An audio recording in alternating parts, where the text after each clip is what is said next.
almost 23-year-old food writer. It took a while for the abuse to start. I don't think I had the worst abuse situation in the world, but there's no good abuse situation, I guess you can say. We were together for 2 years before anything ever started. I think I always knew, but I figured out that he was cheating.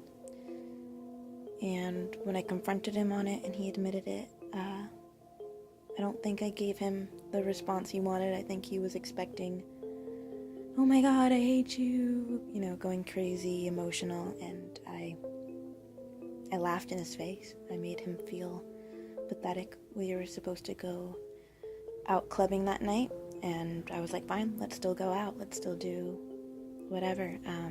I made him feel like he had lost control of me, and that him cheating, I made him feel like him cheating gave me carte blanche to do whatever I wanted to do, and he wasn't happy with that. He wasn't happy with losing control. And while we were at the club, he got very angry. Things got worse and worse.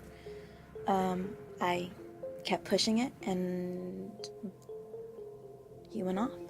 And by the time that it was time to leave and call a taxi cab, I couldn't stand up. I had to sit on the stairs. My legs were so bruised.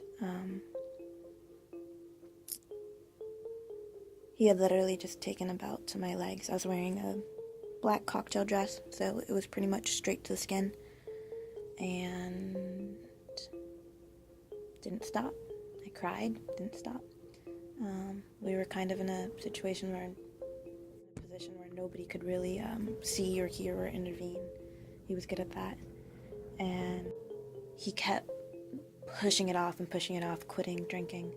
And so one day, after he had really promised that he was gonna quit drinking, I tossed all of his beer. I dumped it all out down the sink. And he went off. And we were yelling and fighting. And then he hit me. And that kind of woke me up to the fact that what happened in the club wasn't an isolated incident. It was something that was going to keep happening with this person. I would want women to know, women in abuse situations, women who have been raped, women who are verbally or physically hurt, women who feel trapped. It might not necessarily even be by a man, just women who feel like they're in a situation where they can't speak up or liberate themselves, so to speak. I'd want them to know that they can, that fear is a tool, and it's a tool that's used often. And when you finally work up the courage or strength or whatever you need to move past that fear, that's when things start to change. When you're willing to stand up and not care what people think, and not care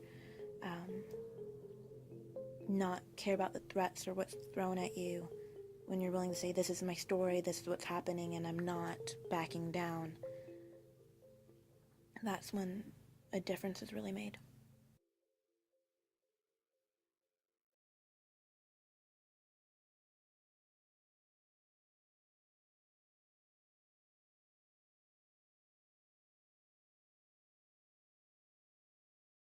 This video was made to lend a voice to the millions of women who are forced to live in fear of using their own.